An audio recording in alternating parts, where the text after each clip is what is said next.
Hello বন্ধুরা, আজকের গল্পটি মামাতো ভাই ও তার বন্ধুকে নিয়ে। তো চলো বন্ধুরা শুরু করি। আমি নয়না, আমি খুব সাধারণ এক মেয়ে, কিন্তু সেই দিনটা যেদিন আমার মামাতো ভাই আরিয়ান আমাদের বাড়িতে এলো, আমার জীবন একটু বদলে গেল। ছোটবেলায় একসাথে খেলেছি, দাদুর বাড়ির উঠোনে দৌড়েছি, টিনের চালের চড়ে গোপনে আম পড়েছি। তারপর সময়, দূরত্ব, পড়াশোনা সবকিছুর মধ্যে হারিয়ে গিয়েছিলাম। অনেক বছর পর ও আবার এলো কলকাতায় পড়াশোনা করতে, আর আমাদের বাসাতেই। কিছুদিন থাকবে। দরজায় বেল বাজতেই আমি নিজে দরজা খুললাম। দাঁড়িয়ে থাকা ছেলেটাকে দেখে প্রথমে চিনতেই পারিনি। লম্বা হয়ে গেছে, চোখে আত্মবিশ্বাস, অথচ সেই পুরনো হাসিটা একই রকম। নয়না চিনতে পারলি, আরিয়ান একদম বদলে গেছিস। ও হেসে ফেল। আমি ওকে ঘরে আনলাম।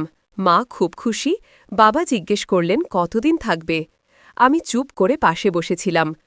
এত বছর পর দেখা, অথচ মনে হচ্ছিল কোথাও কোনো দূরত্ব নেই, বরং একটা অদ্ভুত আরাম হচ্ছিল ওর পাশে থাকতে।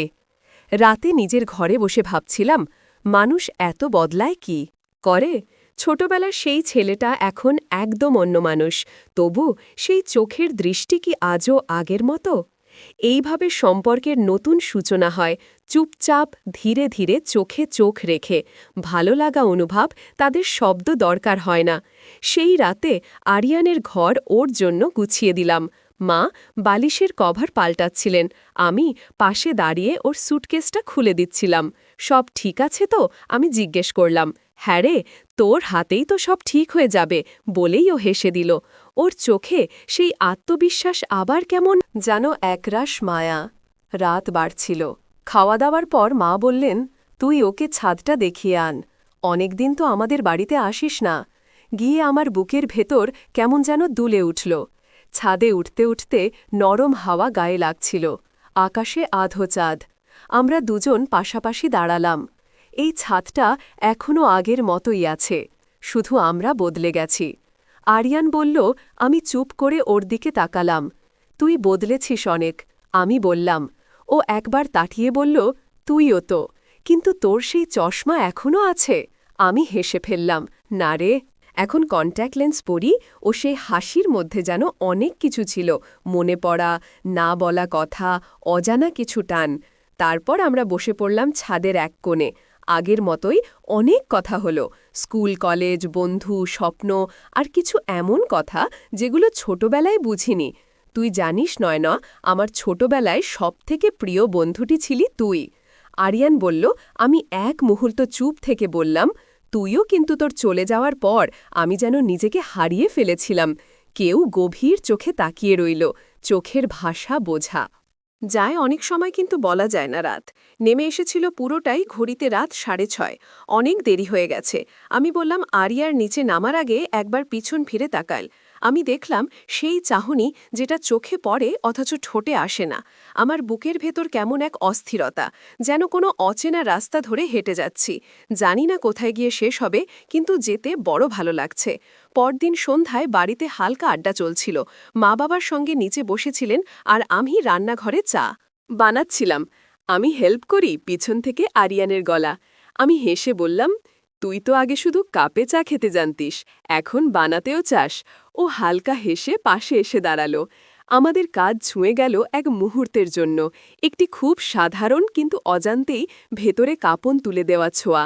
চা হয়ে গেলে দুটো কাপ নিয়ে ছাদে গেলাম। আকাশে তখন অন্ধকার নামছে, বাতাসে অদ্ভুত শীতলতা। আমরা পাশাপাশি বসলাম পুরনো বেঞ্চে। তুই এখন কেমন আছিস, ও জিজ্ঞেস করল। আমি উত্তর দিলাম না, চুপ করে বসে রইলাম। ও আমার হাতের দিকে তাকাল, তারপর ধীরে ধীরে বলল, তুই জানিস, তোকে দেখতে দেখতে আমার পুরনো দিনগুলো এক এক করে ফিরে আসে। আমি মাথা ঘুরিয়ে ওর দিকে তাকালাম। হঠাৎ যেন সময় স্থির হয়ে গেল। ওর চোখে তখন অদ্ভুত এক মায়া, শব্দহীন, গভীর। আমার বুকের ভেতরটা ধুকফুক করে উঠল। ও ধীরে ধীরে আমার হাতটা নিজের হাতে নিল, গভীর নিঃশব্দতা। না, সেখানে কোনো শব্দ ছিল না, কোনো অশ্লীলতা, কোনো উচ্চারণ নয়। ছিল কেবল চোখে চোখ রাখা, আর স্পর্শে এক নির্ভরতা, এক চেনাটান, এক নিরাপদ ঘনিষ্ঠতা। আমি হাত ছাড়াই বললাম, এই মুহূর্তটা যেন শেষ না হয়। কেউ বলল, এই প্রথম তোর পাশে বসে মনে হচ্ছে সবকিছু থেমে যেতে পারে, শুধু আমরা থাকি গো। আমরা তখনও পাশাপাশি বসে চুপ করে, খুব সাধারণ একটা সন্ধ্যা, অথচ ভিতরে এক অসাধারণ আন্দোলন। চা ঠান্ডা হয়ে গিয়েছিল। সকালটা ছিল একদম শান্ত। মা বাজারে, বাবা অফিসে। আমি তখন বইয়ের পাতা উল্টাচ্ছিলাম ড্রয়িং রুমে বসে। হঠাৎ দরজার বেল। আমি দরজা খুলতেই সামনে দাঁড়ানো একজন ছেলে, লম্বা সুখিত চেহারা, মুখে হাসি। এই বাড়িটাই কি আরিয়ানের মামার বাড়ি? আমি কিছু বলতে যাচ্ছি, তখনই পেছন থেকে আরিয়ান এগিয়ে এলো। অর্ণব, তুই এসে পড়লি? হ্যাঁ রে ভাই, এভাবে না বললে তো দেখাই হতো নাকি। কি তারা জড়িয়ে ধরল একে অপরকে, হাসাহাসি, চিৎকার, পুরনো বন্ধুত্বের ঝলক। নয় না, এ আমার ক্লাসমেট অর্ণব, কলকাতায় একসাথেই পড়ি। তোর কথা অনেক শুনেছে আরিয়ান, আমার পরিচয় করিয়ে দিল। আমি হালকা হাসলাম। ও তাই নাকি, শুনে ভালো লাগলো। ও অর্ণব একটু মজার ভঙ্গিতে বলল, আচ্ছা, তুই সেই নয় না যার কথা।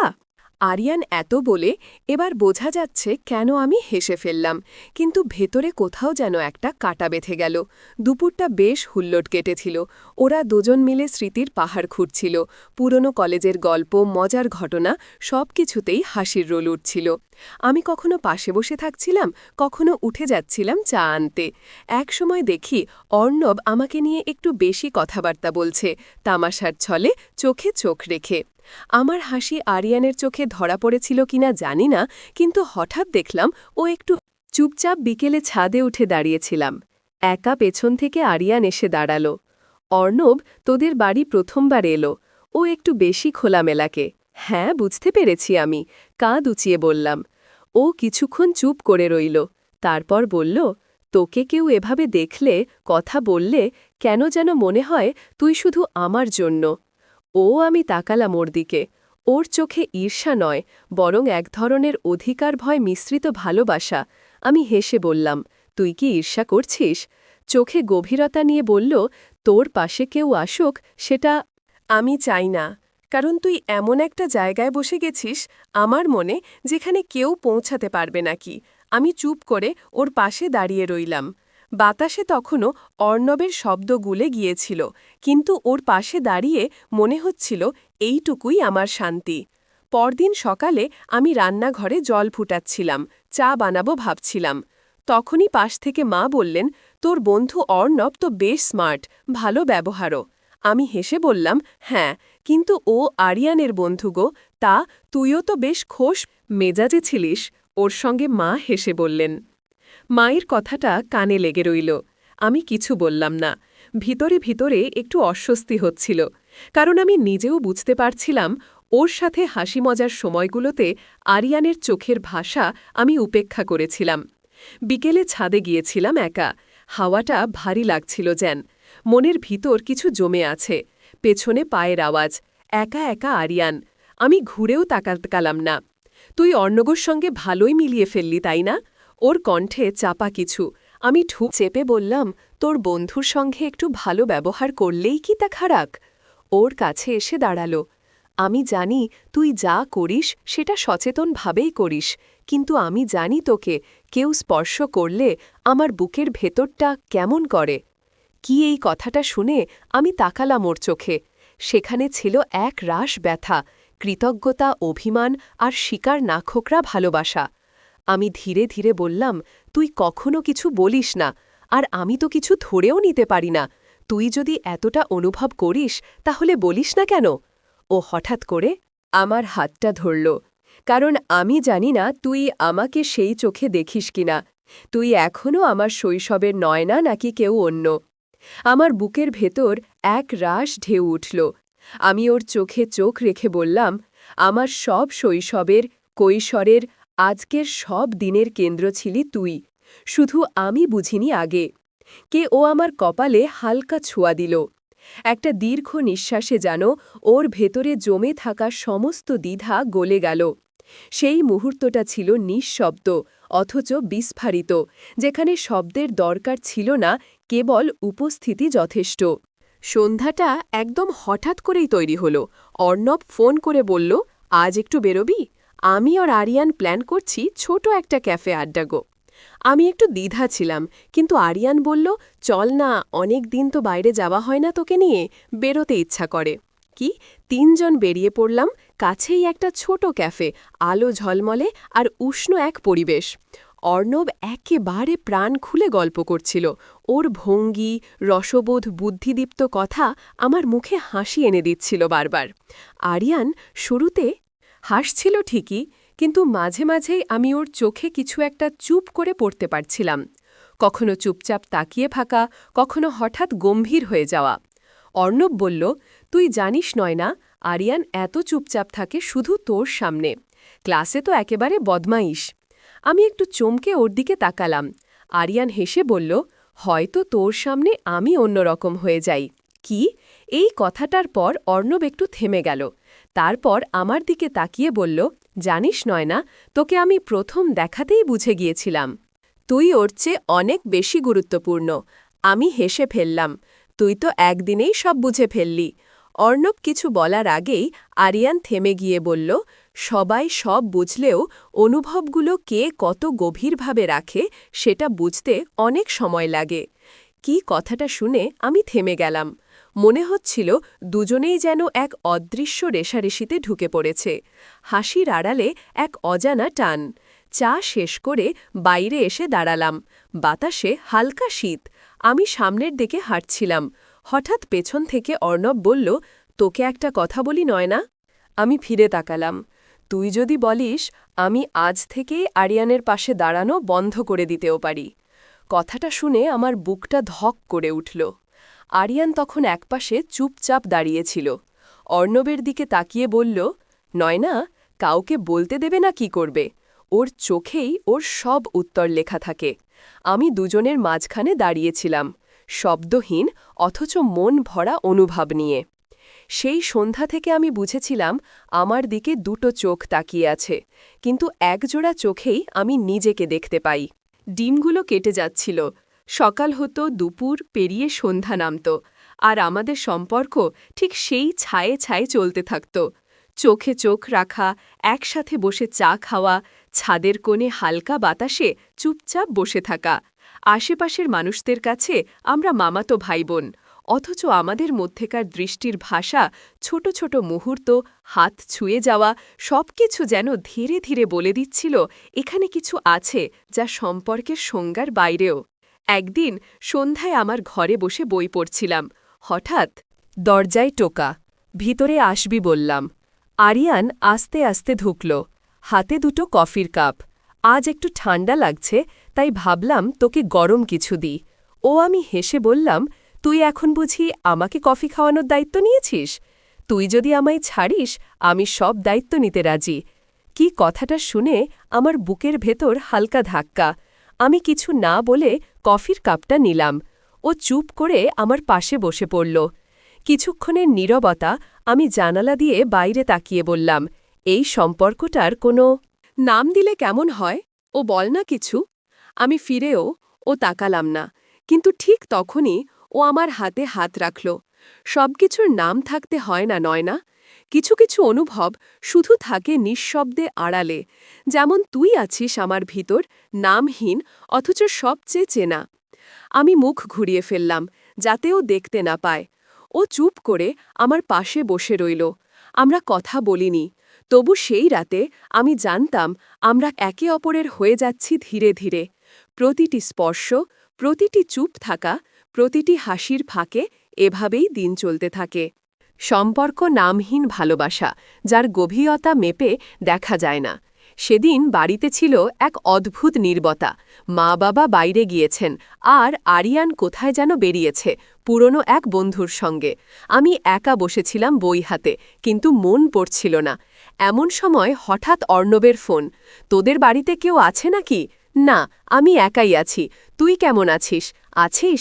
তোর বাড়ির পাশেই এসেছি, ভাবলাম দেখা করি। অনুমতি পাব? আমি একটু চমকে গেলাম, কিন্তু কিছুক্ষণ চুপ করে থেকে বললাম, আয়, চা বানিয়ে দেব গুণের। মধ্যেই অর্ণব চলে এলো। তার চোখে হাসি, হাতে একটা ছোট্ট চকলেট বক্স।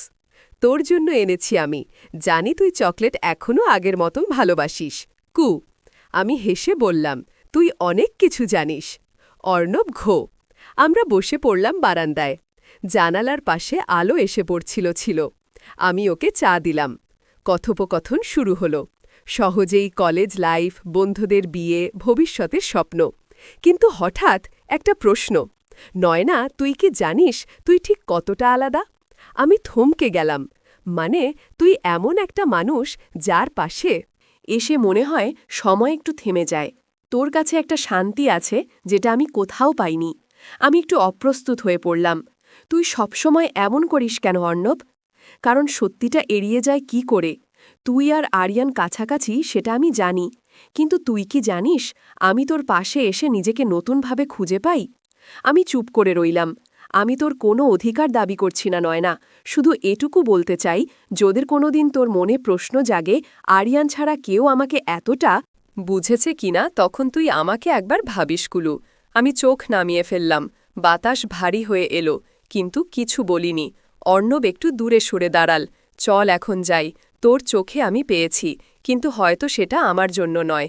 চলে যাওয়ার সময় ও আমার দিকে একবার তাকিয়ে বলল, ভালো থাকিস নয়না। সবসময় চলে গেল। আমি চুপচাপ দাঁড়িয়ে রইলাম দরজার সামনে। বুকের ভেতর কিছু একটা জমে উঠছিল। হয়তো অর্ণব আমার গল্পের নায়ক নয়, তবে ও আমার হৃদয়ের একটা চুপ থাকা অধ্যায়, যেটা বলার মতো নয়, কিন্তু অনুভবের গভীরে থেকে যাবে। তো বন্ধুরা, ভিডিওটি ভালো লাগলে কমেন্টে জানাবেন। এই রকম ভালোবাসার গল্প শুনতে চাইলে চ্যানেলটা সাবস্ক্রাইব করুন এবং পাশে থাকুন, আর আপনার বেল আইকনটা বাজিয়ে রাখুন, যাতে নতুন ভিডিও আপলোড করা মাত্র আপনারা দেখতে পারেন। আমি রিমি, বয়স এই তো ২২। আমাদের বাড়িটা যেমন আমরাও তেমন, অল্প জায়গায় একসাথে গা ঘেঁষে থাকা, তবু ভেতরে অনেক ফাঁকা জায়গা রেখে দেওয়ার সম্পর্কের মানুষ। আমাদের বাড়িতে থাকি আমি, বাবা মা আর পাশের ঘরের বাসিন্দা আমার চাচা চাচি। চাচা আমার বাবার ছোট ভাই, চাকরি করেন ব্যাংকে। নিয়মের বাইরে কিছু তিনি বোঝেন না, না জীবনে না সংসারে। আর চাচি, ওনাকে নিয়ে বলতে গেলে আমার শব্দ কম পড়ে যায়। ওনার মুখে কখনো কোনো শব্দ বেশি শুনিনি, কিন্তু চোখে চোখে অনেক কথা লুকিয়ে থাকে, অনেক না বলা কথা। আমরা সবাই একসাথে থাকি ঠিকই, কিন্তু প্রত্যেকেই যেন এক একটা আলাদা পৃথিবী। বাবা সকালে অফিস যান, ফিরে টিভি দেখেন। মা রান্নাঘরে ব্যস্ত, আমি পড়া নিয়ে। আর চাচা চাচি, ওদের মাঝখানে কেমন একটা দূরত্ব, যেটা কেউ কখনো স্পষ্ট করে বলে না, না বলেই বোধহয় সবাই বুঝে গেছে। সেই রাতে প্রথমবারই নিস্তব্ধ হয়ে গেছে। আমি বিছানায় শুয়েছিলাম, জানালাটা আধা খোলা, হালকা শীতের হাওয়া বইছিল। আমি ঘুমাতে পারছিলাম না। হঠাৎ একটা শব্দ, না শব্দ না, কান্না। চোখ বন্ধ করে শুনতে চেষ্টা করলাম। হ্যাঁ, এক নারীর কান্না, খুব নিচু স্বরে, জেন চেপে রাখা, যেন কেউ চায় না কেউ শুনুক, তবুও শব্দ বেরিয়ে আসছে। আমি ধীরে বিছানা থেকে উঠলাম। দরজার কাছে এসে কান পেতে শুনি সেই কান্না। পাশের ঘর থেকে চাচা চাচির ঘর। আমি থমকে যাই। চাচি কাঁদছেন কেন? একটু পরে সব থেমে গেল। মনে হলো আমি ভুল শুনেছি। ঘুমিয়ে পড়ার চেষ্টা করলাম, কিন্তু মনোযোগ আর অন্যদিকে ফিরল না। সকালবেলা চাচিকে দেখি রান্নাঘরে, চুলে খোপা, কপালে ছোট্ট টিপ, মুখে হাসি, কিছু হয়নি এমন ভান। আমি সাহস করে কিছু বললাম না, শুধু লক্ষ্য করছিলাম। এরপর আবার ১ রাত, ২ রাত, ৩ রাত, টানা ৫ দিন। প্রতিবার ঠিক একই সময়, রাত ১টা থেকে ১২:৩০। চাচির কান্না যেন একটা অভ্যাসে পরিণত হয়েছে, আর আমারও শোনা, অনুভব করা, কিন্তু কিছু না বলা। একদিন সকালে মা বললেন, তোর চাচি আজকাল খুব চুপচাপ, খেয়াল করেছিস? আমি হঠাৎ চমকে উঠলাম। মাও টের পেয়েছেন? হ্যাঁ, মানে একটু ক্লান্ত হয়তো, বললাম নিজেকে সামলে। কিন্তু আমি জানতাম ক্লান্তি না, কিছু একটা আছে। চাচির চোখে লুকানো ক্লান্তি নয়, কান্নার ছাপ, ঠোঁটের কোণে না বলা দুঃখ। চাচার সঙ্গে কথা বলেন খুব কম, শুধু প্রয়োজনটুকু, যেন দুজন দুজনার ছায়া মাত্র, পাশাপাশি থেকে কোনো গল্পহীন সংসার বয়ে নিয়ে চলেছে। আরেক রাতে কান্নার মাঝখানে একটা ফিসফিস শব্দ শুনলাম। ভালোবাসা বলে কিছু নেই, চাচির গলা যেন নিজের মনেই বলছেন। আমার বুক ধক করে উঠল। ভালোবাসা নেই এত বছর? সংসার করে এমন একটা কথা কি এমন হলো, আর তখন থেকেই আমি ঠিক করলাম এই কান্নার মানে আমি খুঁজব। আমি জানি না গল্পটা আমাকে কোথায় নিয়ে যাবে, কিন্তু আমি এখন থামতে পারব না। আমি বলবো এই গল্প আমার দেখা, আমার অনুভব করা এক চুপচাপ কান্নার রাতের গল্প। একটা পরিবারের ভেতরের ফাটল যা শুধু নিস্তব্ধতা আর কান্নায় ধরা পড়ে। তখন থেকে আমার রাতগুলো বদলে গেছে। আগে রাত মানেই ছিল নির্ভতা, ঘুম, স্বপ্ন। এখন রাত মানেই কান্না, চেপে রাখা কান্না। কারো বুক ফাটে, না মুখ ফোটে, না সেই কান্না চাচি কাঁদেন। আমি শুনি শুধু। আমি নিশ্চিত দেয়ালও শোনে, কিন্তু কেউ কিছু বলে না। আমার মাথায় শুধু ঘুরতে থাকে, চাচি কেন কাঁদেন? চাচা কি কিছু বলেন, নাকি বলেন না বলেই তো চাচি এমন করে নিজের ভেতরটাকে ভেঙে ফেলছেন? রাতের সেই কান্নার পরের দিন সকালে আমি চাচিকে দেখি সেই আগের মতো হাঁটছেন, ভাত রাঁধছেন, আমার জন্য লুচি ভাজছেন। চোখে মুখে কোনো দুঃখ নেই, তবে কেমন যেন একটা নিঃশেষ ভাব। চাচার সঙ্গে তার কথাবার্তা এখন আরও কম, মানে না থাকার মতোই। একদিন সন্ধ্যায় আমি বারান্দায় বসে বই পড়ছি। হঠাৎ দেখলাম চাচি বারান্দার এক কোণে দাঁড়িয়ে আছেন, তাকিয়ে আছেন দূরের আকাশের দিকে, চোখে একরাশ শূন্যতা। আমি ভাবলাম জিজ্ঞেস করি, চাচি আপনি কিছু বলতে চান? কিন্তু বলা হলো না, কারণ তখনই চাচা ফিরে এলেন অফিস থেকে। দরজায় পা রাখতেই চাচির চোখের দিকটা আমি দেখলাম এক মুহূর্তে বদলে গেল। সেই শূন্যতা যেন এক গ্লাস ঠান্ডা জলের মতো জমে গেল মুখে। তবে সবচেয়ে আশ্চর্য বিষয় হল, চাচি চলে গেলেন আর চাচা দাঁড়িয়ে রইলেন এক দৃষ্টিতে, চাচির চলে যাওয়ার পথের দিকে তাকিয়ে। কি যেন একটা বোঝা গেল না, কিন্তু অনুভব করা গেল। সেদিন রাতে আমি ঠিক করলাম আমি দেখব। আমি চুপচাপ উঠে গিয়ে দরজার পাশে দাঁড়িয়ে থাকলাম। দরজা পুরোপুরি লাগানো না, একটু ফাঁক ছিল। চাচা চাচির ঘর সোজা সামনে, আলো জ্বলে। আমি দেখছিলাম না, শুনছিলাম। আবার কান্না, কিন্তু এবার ভিন্ন রকমের, যেন একটু জোরে, একটু হাহাকার মেশানো। এবং এবার আমি শুনতে পেলাম চাচির গলা, তুমি কখনো আমার কথা ভাবো না একটাও? কথা বলো না একবারও, জিজ্ঞেস করো না আমি কেমন আছি? তুমি কিভাবে সবকিছু ভুলে যাও বলো তো? আমাকে কি একটুও ভালোবাসো না? আমি একদম জমে গেলাম।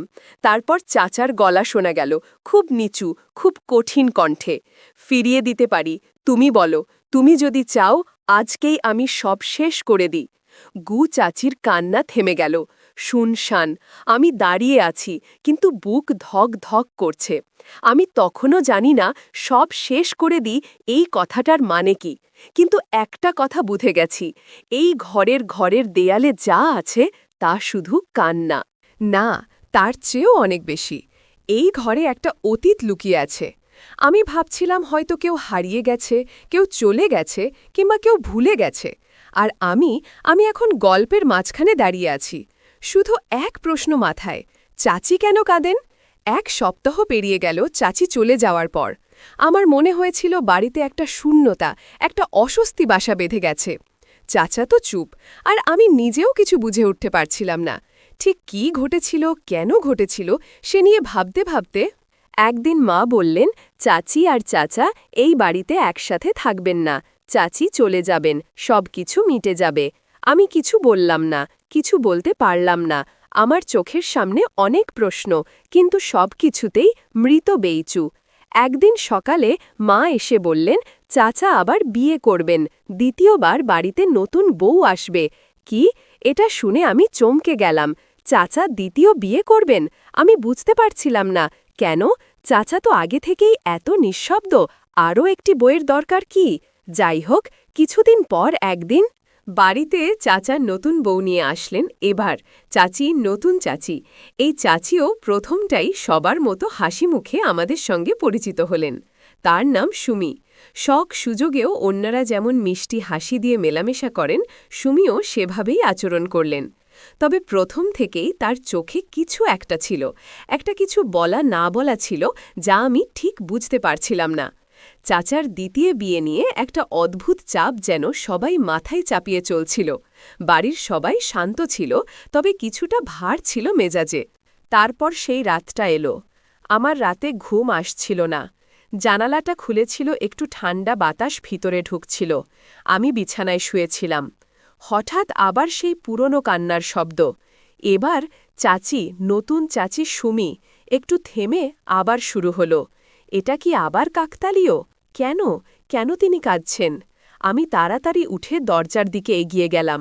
মাটির দেয়াল দিয়ে চুপি সারে দরজার ফাঁক দিয়ে শুনছিলাম। সুমির কান্নার শব্দ স্পষ্ট হয়ে উঠল। এটা তো আগের মতোই, চুপচাপ চাপা গলায়, কিন্তু কিছু শব্দ শোনা যাচ্ছিল। আমি আর পারব না। আমি যদি একবারও সত্যটা জানতাম। আমি স্তম্ভিত হয়ে গেলাম। সত্যটা জানতাম? কি বলতে চাচ্ছেন তিনি? এই কান্নার পেছনে কি কারণ আছে? বাকি রাতটা আমার ঘুম এলো না। মনে হচ্ছিল যেন কোনো গাঁ রহস্য আমাদের ঘরটিকে ঘিরে রেখেছে। আমি সুমির কথা ভাবছিলাম, আর ভাবছিলাম আগের চাচিও ঠিক এমনই কান্না করতেন কিনা। পরদিন সকালে আমি কিছু সাহস করে চাচি সুমিকে ডাকলাম। চাচি, আপনি কি ঠিক আছেন? সুমি হঠাৎ তাকালেন, একটা অদ্ভুত হাসি দিলেন। হ্যাঁ, সব ঠিক আছে। কিন্তু তখনই আমি লক্ষ্য করলাম তার চোখের কোণে কিছু অবশিষ্ট ছিল, এক ধরনের তিক্ততা, কষ্ট এবং কিছু না বলা কথা। আপনি কিছু বলতে চান? এটা জানতে আমি ভেবেছিলাম। সুমি কিছু বলবে না, কিন্তু মৃদু হেসে বললেন, না রিমি, কিছু না, তুমি ভাবো না। খেয়ের পরেই তিনি চলে গেলেন। কিন্তু আমি বুঝতে পারছিলাম এটা শেষ কথা নয়। সুমিও সেই কান্নার অন্ধকারে ঢেকে আছেন, যেটি এখনও পরিষ্কার হয়নি। তবে কি আছে? কেন এই কান্না? আরও বড় রহস্য অপেক্ষা করছে নাকি? এবার আমি জানি, এই কান্নার ইতিহাসের মধ্যে কিছু আছে। এটা অনেক গভীর, অনেক পুরনো কিছু। আর আমি সেই ইতিহাস জানার জন্য আরও গভীরে যাব। আমি জানি এই বাড়ির দেয়ালে, এই মানুষগুলোর ভিতরে আরও কিছু লুকিয়ে আছে, যা শুধু কান্নার শব্দ দিয়ে বোঝা যায় না। আমি ভাবছিলাম সেই রাতে আমি কি শুনেছিলাম চাচি। সুমির কান্নার মধ্যে ছিল এক অদ্ভুত তিক্ততা, আর তার সঙ্গে একটা দুঃখের মিশ্রণ। তবে পরদিন সুমিন আগের মতোই সব কিছুতে হাসছিলেন, সবার সঙ্গে ঠিক যেমন আগের দিন আচরণ করছিলেন। কিন্তু আমি জানি কিছু একটা ঘটেছে, কিছু একটা ঠিক থাকছে না। তিনি এই বাড়ির পরিবেশে মানিয়ে নিতে পারছেন না। তবুও কোনো পরিবর্তন, কোনো কথা সরাসরি ছিল না। তবে সেই রাতের পর তার মধ্যে একটা আলাদা গুমুট ভাব ফুটে উঠেছিল। চাচা অফিসে চলে যাওয়ার পর সুমি আমাকে ডেকে বললেন, রিমি, একটু বসো। আমার মন একটু শঙ্কিত হয়ে গেল। কি বলবেন তিনি? আমি কাছে গিয়ে বললাম, হ্যাঁ চাচি, কিছু বলবেন? চাচি কিছুক্ষণ চুপ করে থেকে গা গলায় বললেন, আমি আর থাকতে পারব না। এখানে আমি চমকে গেলাম। কেন চাচি, কি হয়েছে? তবে সুমি কিছুটা কাঁপানো গলায় বললেন, আমি আর চাচাকে সহ্য করতে পারব না। এত কিছু সহন করেছি, কিন্তু আমার মানসিকতা ধীরে ধীরে ভেঙে পড়ছে। তার আচরণ, তার নিলিপ্ততা, সবকিছু আমি চুপচাপ থাকতে পারি না। আমি যদি থাকতে থাকি তাহলে আমি নিজেকে হারিয়ে ফেলব। কথাগুলো আমার মনের মধ্যে একরাশ প্রশ্ন তৈরি করল। কিন্তু চাচা তো আপনার স্বামী, আপনি কি তার সঙ্গে কথা বলেননি? কথা বলেছি, তবে সে কান্নার প্রতিটা মুহূর্ত শুধু বাড়িয়ে দেয়। আর তুমি জানো রিমি, তিনি আমাকে একটুও ভালোবাসেন না। আর ওষুধ খেয়ে তখনই আমি জানলাম সুমি শুধু কান্না বা দুঃখের কথা বলছেন না, তার মধ্যে অনেক কিছু লুকানো ছিল। চাচার অবজ্ঞা, চুপচাপ থাকা, কোনো অনুভূতি না থাকা, এগুলো মনের মধ্যে চাপ হয়ে গেছে। সুমি নিজেকে হারিয়ে ফেলছেন। তাহলে আপনি কি করবেন? আমি মনে মনে চিন্তা করছিলাম, কিন্তু সুমি খুব শান্তভাবে বললেন, আমি চলে যাব, এই বাড়ি ছেড়ে চলে যাব, আর কোনোদিন ফিরব না গিয়ে। তখনই আমার মনে হলো এটাই শেষ। চাচি চলে যাবেন, এটা যেন ঠিক এমন কোনো এক মুহূর্ত যেখানে কেউ আর কিছুই করতে পারে না। সুমি চোখে জল রেখে বললেন, আমি এখন সিদ্ধান্ত নিয়েছি। আমি নিজেকে ভালোবাসতে চাই। আমি আর ওর মধ্যে আটকে থাকতে পারব না। সুতরাং আমি চলে যাব। খুয়ের পর সুমি চলে গেলেন তার ঘরে। আমি দাঁড়িয়ে থাকলাম, কিছুই বুঝতে পারছিলাম না। মনটা ভীষণ ভারী হয়ে গিয়েছিল। একদিকে ছিল সেই চাচি, যিনি এতদিন আমাদের সাথে থেকেও কান্নায় গা ভাসি, আর অন্যদিকে সেই মানুষটা যিনি এবার সিদ্ধান্ত নিয়ে ফেলেছেন যে তার সুখের জন্য তিনি এই ঘর ছেড়ে যাবেন। আমি জানি না সুমি কিভাবে তার এই কঠিন সিদ্ধান্ত গ্রহণ করেছেন, তবে একটা ব্যাপার পরিষ্কার, চাচা নিজের আচরণের জন্য এমন একটা সীমা অতিক্রম করেছেন যেখানে সুমি নিজেকে আর সঙ্গ দেওয়ার শক্তি পাননি। ওই রাতে সুমি ঘুমাতে যাননি। আমি জানি কষ্টটা তার ভেতর খুব গভীরে ঢুকেছে। তিনি নিজে থেকে নিজের একান্ত সিদ্ধান্ত নিয়েছেন। এটাই ছিল তার নিজেকে খুঁজে পাওয়ার একমাত্র উপায়। এবং আমি জানি এটা খুব বড় একটা সিদ্ধান্ত ছিল, একটি সিদ্ধান্ত যা চাচা বা আমাদের কেউ বুঝতে পারবে না। চাচি সুমি চলে যাওয়ার পর বাড়ির পরিবেশ পুরোপুরি বদলে গেল। সেই অস্বস্তি, সেই গুমোট সবকিছু যেন সবার মাঝে ছিল। চাচা আগের মতোই কিছুটা চুপচাপ, তবে তার মধ্যে একটা অন্যরকম চাপ ছিল। সুমি চলে যাবার পর চাচা যেন খুঁজে পাচ্ছিলেন না নিজেকে। মা একদিন আমাকে বললেন, চাচা আবার মেয়ে খুঁজছে। আমি শুনে অবাক হলাম, কেন? চাচি তো আর নেই। ইমা বললেন, হ্যাঁ, আর কি, সে তো একদম শূন্য হয়ে গেছে। মানুষজন তাকে মেয়ে দিতে চায় না, কারণ সবাই তাকে ভয় পাচ্ছে। কি চাচার যে কি কষ্ট সেটা আমি ঠিক বুঝতে পারছিলাম না, তবে তার আচরণ এবং সিদ্ধান্ত দেখে মনে হচ্ছিল চাচা এই শূন্যতাকে পূর্ণ করতে চান। কিন্তু সুমি চলে যাওয়ার পর চাচা কেবল একটা নতুন জীবন খুঁজে যাচ্ছিলেন, আর যাদের কাছে যায় তারা কেউ তার জন্য মেয়ে দিতে চাইছিল না। চাচা সেই সময় এক ধরনের মানসিক অস্থিরতায় ডুবে গিয়েছিলেন। বাড়িতে অনেকেই বলেছিল, চাচা তো কেবল বিয়ে করতে চান, কিন্তু একটা দায়িত্ব নেওয়ার মতো মানসিকতা নেই গো। আসলেই চাচার মধ্যে একটা গভীর শূন্যতা ছিল, তবে তিনি জানতেন না কিভাবে সেটা পূর্ণ করবেন, কিভাবে একটা সম্পর্ক তৈরি করবেন। সুমি চলে যাওয়ার পর তার অবস্থা এমন হয়ে উঠল যে তিনি জানতেন না জীবনটা কোথায় নিয়ে যাবে। তবে একদিন আমি বাড়ির বারান্দায় দাঁড়িয়েছিলাম। হঠাৎ চাচা পাশ দিয়ে হাঁটছেন। আমি সেদিকে তাকিয়ে ভাবলাম, চাচার সেই অভ্যন্তরীণ অস্থিরতা কিভাবে প্রকাশ পাচ্ছে। একটা দিন সন্ধ্যায় চাচা এসে মার কাছে বললেন, দিদিমা, আমি এবার আবার বিয়ে করব। মা একটু বিরক্ত হয়ে বললেন, তুমি তো সুমিকে হারালেই শান্ত ছিলে, এখন আবার কেন? তোমার কি কিছু শেখা হয়নি? চাচা মাথা নিচু করে বললেন, তোমরা সবাই তো বলেছিলে বিয়ে ছাড়া কিছু হবে না, এখন তো মনে হয় একটা নতুন শুরু চাই। মা রেগে গিয়ে বললেন, তুমি যদি আবার এমন কিছু করো তাহলে আর কিছু ভালো কিছু হবে না। আমি বললাম, তুমি কি জানো চাচি সুমি কি কষ্ট পেয়েছিল? চাচা কিছু না বলে চলে গেলেন।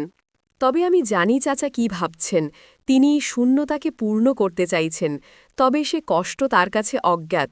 একটা সময়ের পর চাচা পরিচিতদের কাছে নতুন মেয়ে খোঁজ শুরু করলেন, কিন্তু আশ্চর্যজনকভাবে কেউ তাকে কোনো মেয়ের জন্য রাজি হচ্ছিল না।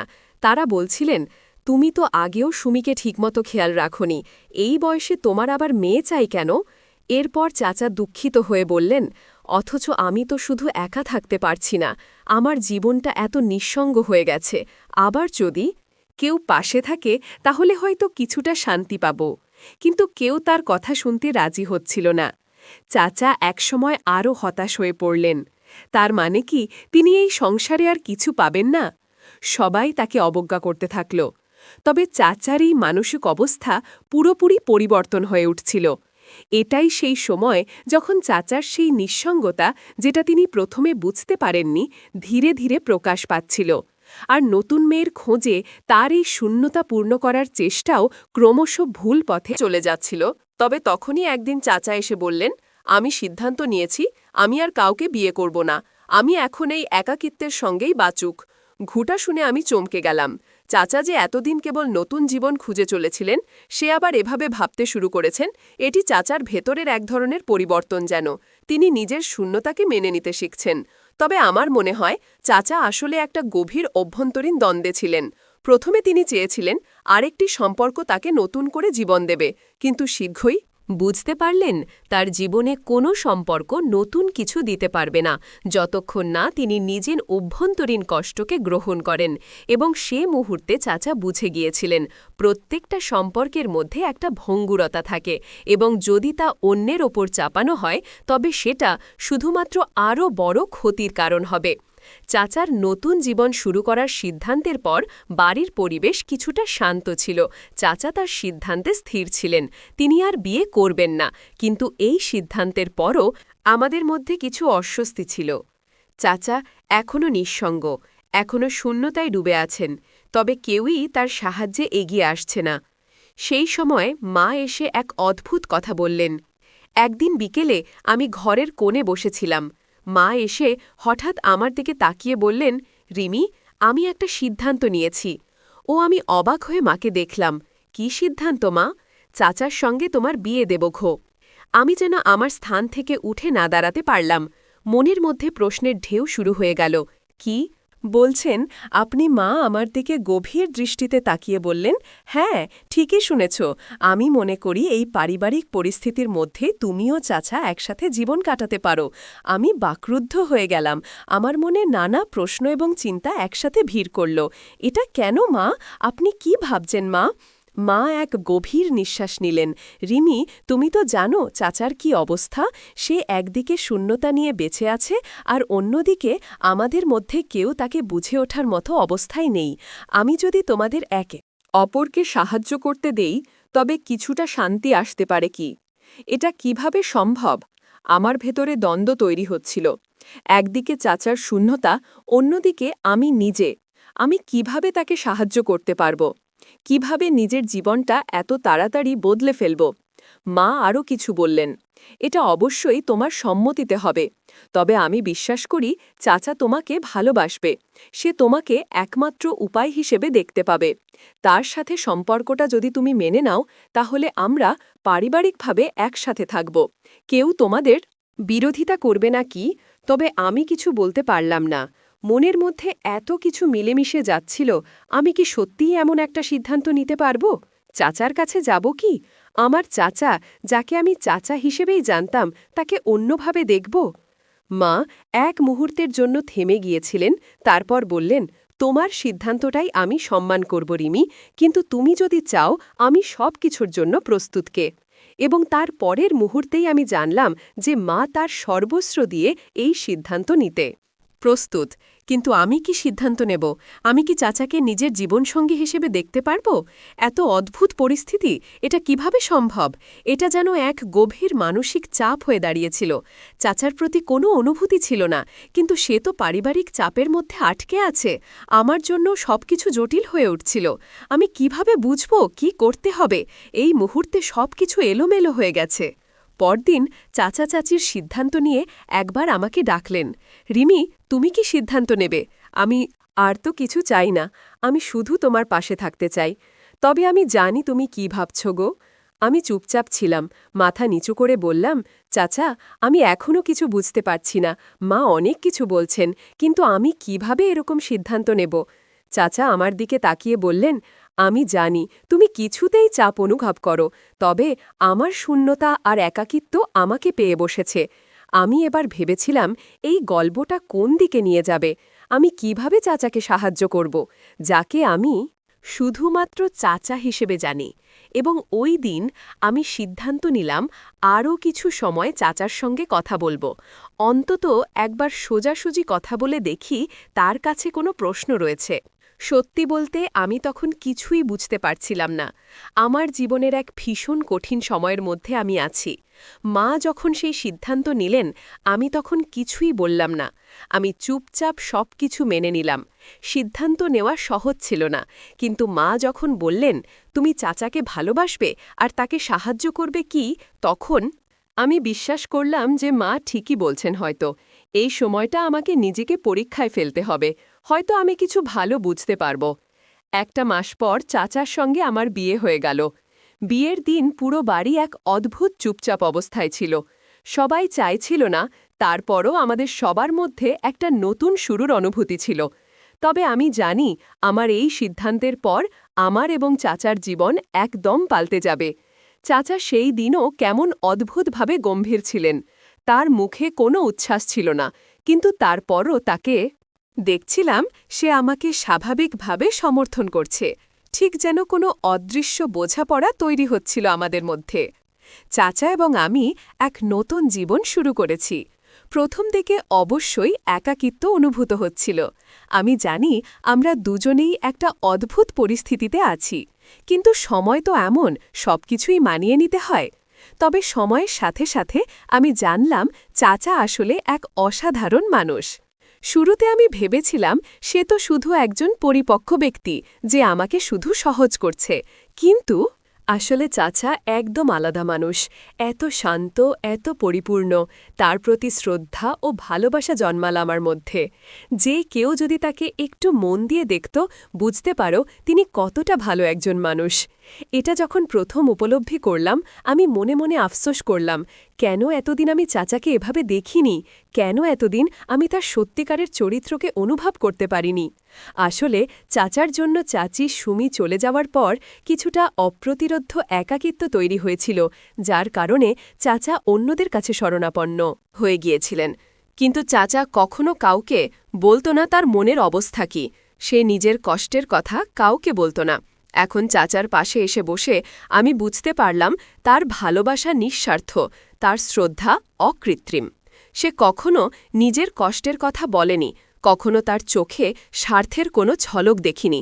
সে শুধু নিজেকে বিলিয়ে দিত আর অপেক্ষা করত তার জীবনের ছোট্ট শান্তির জন্য, কিন্তু তাও আমরা তাকে বুঝতে পারিনি। সুমি চলে যাওয়ার পর সে তার দুঃখ কষ্ট নিজে মেনে নিতে শিখেছিল, একে একে সবকিছু মেনে নিতে শুরু করেছিল। সেই সব দিন যখন সে চুপচাপ বসে থাকত, তখনই সে আসলে এই বিশাল মানসিক লড়াই চালাচ্ছিল। চাচা আমাদের সবার প্রতি এতটা শ্রদ্ধাশীল, এতটা ভালো মানুষ যে তাকে দেখতে গিয়ে আমরা অনেকেই তাকে মূল্যায়ন করতে ভুলে গিয়েছিলাম। কিন্তু এখন যখন আমি চাচার সঙ্গে সময় কাটাচ্ছি, যখন আমি তার অনুভূতিগুলো বুঝতে পারছি, তখন মনে হয় এতদিন চাচাকে বুঝে ওঠা হয়নি। কয়েকদিন পর এক রাতে আমি চাচাকে একান্তে বললাম, চাচা, আমি বুঝেছি আপনি আসলে খুব ভালো মানুষ। সুমি কেন আপনাকে ছেড়ে চলে গিয়েছিলেন সেটা আমি এখন বুঝতে পারি চাচা। কিছুটা চুপচাপ হয়ে এক পলক তাকালেন, তারপর বললেন, রিমি, তুমি যখন সত্যিকারের হৃদয় দিয়ে কিছু বুঝতে পারো তখন সবকিছু সহজ হয়ে যায়। আমি কখনো কাউকে দুঃখ দিতে চাইনি, কিন্তু জীবন তো এমন, কারো কাছে কিছু পাওয়ার চেয়ে নিজের কিছু দেয়া অনেক বড়। তারপর তিনি একটু থামলেন, আবার বললেন, তবে আমি কখনো কাউকে বাধ্য করিনি। সুমি এবং আমি অনেক ভালো সময় কাটিয়েছিলাম, কিন্তু কিছু ক্ষেত্রে জীবন আমাদের পথ আলাদা করে দেয়। আর তাতে ভালোবাসার কোনো ভুল নেই, আমি জানি। সুমি আমাকে ছেড়ে গিয়ে নিজের জীবন খুঁজে পেয়েছে। কি চাচার কথা শুনে আমার ভেতর আরেকটা নতুন অনুভূতি জেগে উঠল। কিছুই আর অজানা থাকল না। চাচা যতটা ভালো মানুষ, তার থেকেও বড় কথা, সে নিজের জীবন নিজের শর্তে বাঁচতে শিখেছিল। সে কেবল শূন্যতা ও একাকিত্ব কাটিয়ে আবার জীবনে নতুন কিছু খুঁজে বের করতে চেয়েছিল। এখন আমি জানি চাচা আসলে কেবল ভালোবাসার জন্য কিছু চেয়েছিলেন, কিন্তু কেউ তার ভেতরকার কষ্ট বুঝতে পারেনি। তারপর থেকে চাচার সঙ্গে আমার সম্পর্ক আরও মধুর হয়ে উঠল। আমি জানি চাচা আর আমি একে অপরকে ভালোভাবে বুঝতে পারছি। আমাদের সম্পর্ক একটা নতুন দিক নিতে শুরু করেছে। এটা শুধু পারিবারিক সম্পর্ক ছিল না, এটি এখন হয়ে উঠেছে দুটি মানুষের একে অপরকে শ্রদ্ধা করার, একে অপরকে বোঝার সম্পর্ক। তো বন্ধুরা, ভিডিওটি ভালো লাগলে কমেন্টে জানাবেন।